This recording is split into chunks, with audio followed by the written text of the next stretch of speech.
This is that real.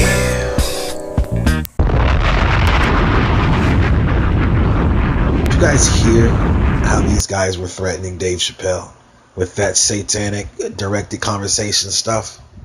I mean, if you guys don't know, Dave Chappelle is very outspoken. Just like 7 to 10 years ago when he was on the director's couch and he told everyone, you know, how sick Hollywood was, and he gave the example of Martin Lawrence and how he's running down the street at 3 or 4 in the morning in Hollywood Boulevard, screaming, saying somebody's gonna kill him and all that.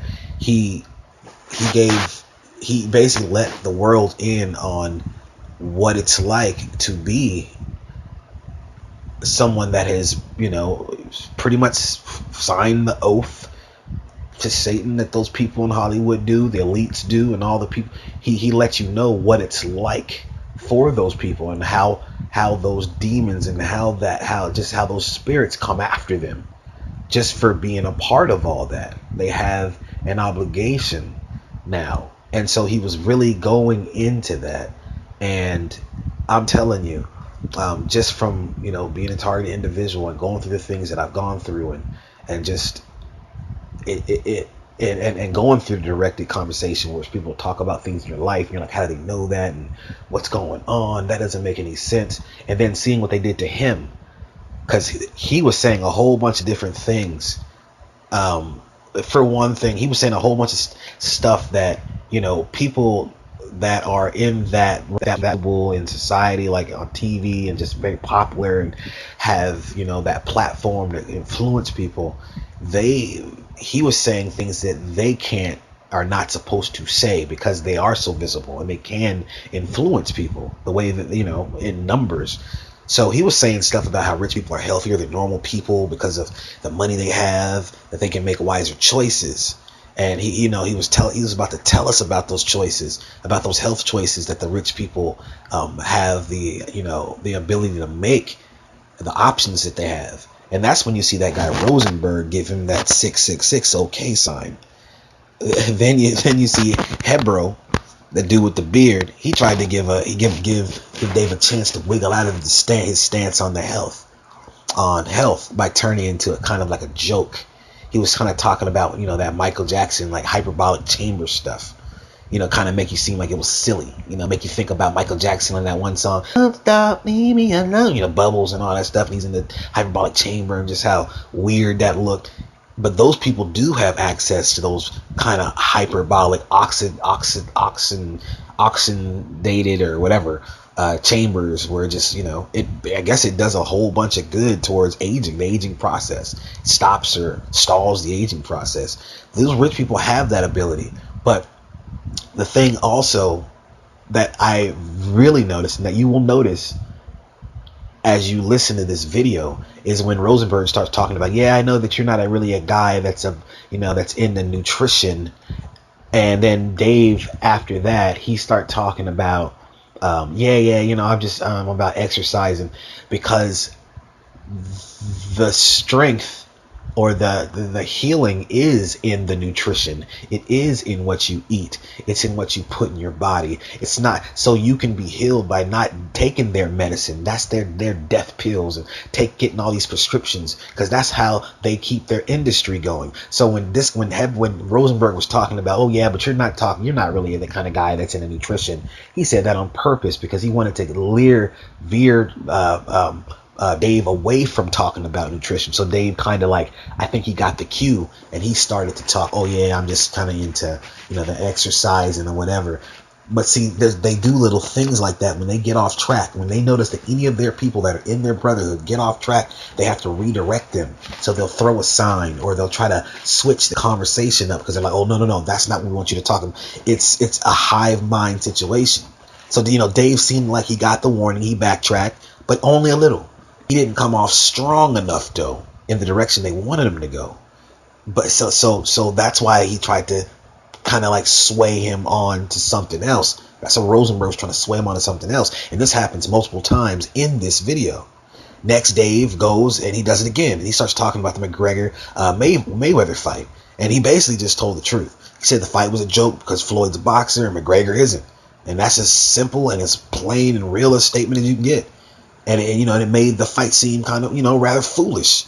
For anyone to watch. It's foolish for them to even put that on, because this is when you see Hebro throw a super obvious devil horn sign in Dave's direction, warning him that he said something wrong and that he needs to clean up his mistake quickly. That's what I think that in that moment, that's what that meant, because it was so obvious. Because right after Dave started talking about how stupid the fight is, and all of a sudden that devil horn sign comes up, and then Dave, it seems like he caught that cue as well, because then he backtracked and started talking about he was still going to go watch the fight, and that McGregor's a great fighter, and that he has a great opportunity, and that's good that he took it, and all this. This was sort of to make McGregor seem credible and kind of lessen what he said about the fight being stupid. And we know this is big business. We know that all these corporations are linked. I mean, all this whole industry, they all are linked for each other. It's like they're all in the bed for each other. They're all in the ring for each other. So you can't talk about anybody else, because you bring down the revenue. You bring down the narrative that they're trying to create across the board. It's like everything is connected. Music, sports, wrestling, of course. Everything in politics, everything. I put WWE in there because that's like the most known, like, fake. We're fake. They tell you we're fake. We're telling you a fake story. We're just trying to get you to believe it. That's what everything is trying to come to. WWE is an analogy, the greatest metaphor for the world. WWE. But so he was trying to make McGregor seem credible. But right when you thought Dave was done, after he backtracked on the McGregor thing and said, yeah, McGregor's a good fighter or whatever, and I'm still gonna watch it. Just when you thought Dave was done, pissing off the satanic brotherhood, he said something else that was like damning to them. And this is when all three of the hosts on the show start taking a part in this satanic directed conversational harassment towards Dave. Most notably, listen to when the woman starts telling that weird out of place story about how she knew someone who just couldn't stop digging a hole for themselves. And then the words about suicide come into it. And since she starts talking about how the guy, he couldn't get any laughs anymore. Like, he was a comedian. It's like he couldn't get any laughs anymore. And she was just so, she realized that everyone in the stadium, they just hated him. They hated him. Or not a comedian, it was a boxer. He was like, yeah, everyone just hated him, and no one in that place liked him anymore. And I just felt sorry for him. They were talking about Dave.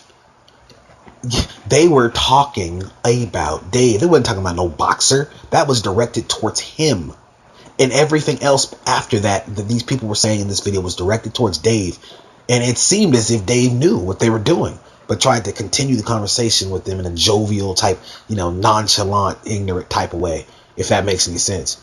Many people think Dave came back to comedy because he yearned to be in the spotlight again. But the real reason is because when he was a younger comedian, he signed that satanic oath with the Hollywood industry. And that oath is for life, unless you repent and take the consequences of breaking that oath. Despite, what Dave wanted to do, he wanted to chill with his family in Ohio. And that's why he was gone. He wanted to chill with his family in Ohio. He was still rich. He was still doing shows. Maybe not as big of shows, but he was still doing big shows, had money. He just thought he would just live his life and be done with Hollywood, be done with the oath. But they made him realize, once you're in, you're in. He had already experienced the wealth and the fame Satan offers. The same stuff, Satan offered Christ. He for him, offered him all the riches in the world, offered him everything he wanted. Of course, Christ did not take the oath. He did not bow down to Satan. He said, Satan, depart from me, get behind me. For you shall serve the Lord your God, and the Lord your God only shall you serve. But these people in Hollywood, and these politicians and all these renowned people, the same stuff Satan offered Christ was offered to these people for their talents and for their willingness to bow down to him and to live for him. Dave was tormented by these demons in that time when he was away. I mean, just imagine the things we as target individuals go through times a billion. Demonic forces that surround these secret society members is probably downright terrifying. They've already sold themselves. So imagine not having the hedge of protection from Christ. Now imagine the things, he's seen in the spiritual realm and heard.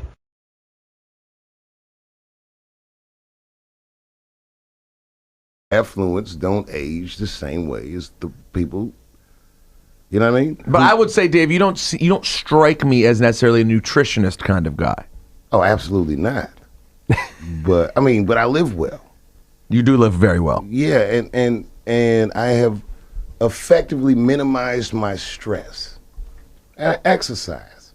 And all of these factors I think will contribute to my quality of life. Maybe not the length of my life, but who knows? I can get hit by a bus, catch some kind of wild cold or Zika or something. I don't know what's going to happen to me. So I just don't worry about it. I just chill and do shows that I dream about. It's like a fantasy show. I'm like living the dream. Well, you know that our good friend Cypher Sounds often tells me about you. His favorite thing about being around you is that you live the ultimate life, in that you do exactly what you want to do on the timeline you want to do it. Well, it sure looks that way. It really does. You go to all the fights. You love fights, right? So you always go to all the fights. Will you be at McGregor Mayweather? Okay, that fight I might not actually attend. Because you're worried it could like devolve into like a Bo Galata riot or something? No, because it has all the suspense of a Globetrotter game. Wait, so are you going to watch it at all? Yeah, hell yeah, I'm going to watch. Yes. All right, wait. Let's start with Saturday. You guys were both in the building in Brooklyn, yes? Yes. Dave, you went. Laura, you went. Yes. Laura, how did you feel about the fight? Well, I told you guys, see, we had just had the interview with Adrian Broner here, so I felt a little different about him. Like, I felt sorry for him. And everybody looks at me like I'm crazy because I felt sorry for him. But why? Because I felt like when we brought up the mental health issues and then, the way he was just reacting. And you guys brought up mental health issues? Well, we had to. He threatened to commit suicide. He put a gun on the gram and was bugging out.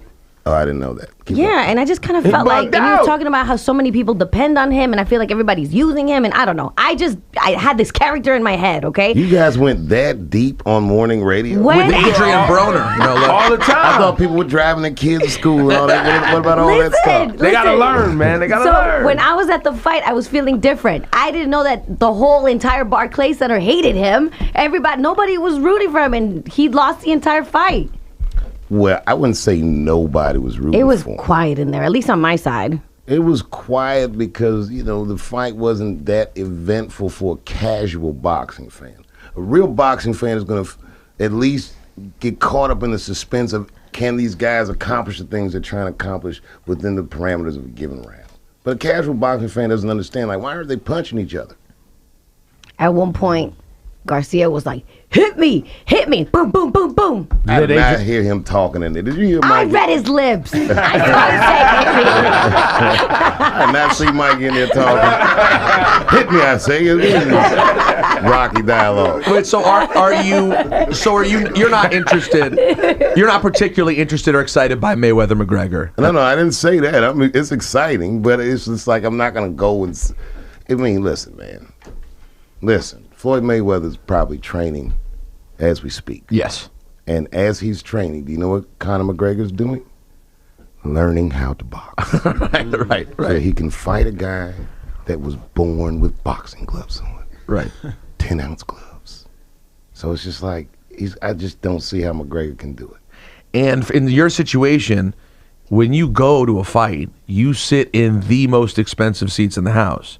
And are they always comped when you get those seats? You sometimes have to pay, right? Of course, yeah. So you have to weigh, if you're going to buy the most expensive ticket, is it worth it to drop $70,000 to go watch this fiasco? Now, I will say about the McGregor-Mayweather fight that it's such a spectacle that in and of itself is worth seeing. That I feel like no matter what happens, Conor McGregor is a very big winner and talked himself into a lot of money. It's his first fight, and he gets to fight the very best. And I just feel like that's what the fight's going to look like.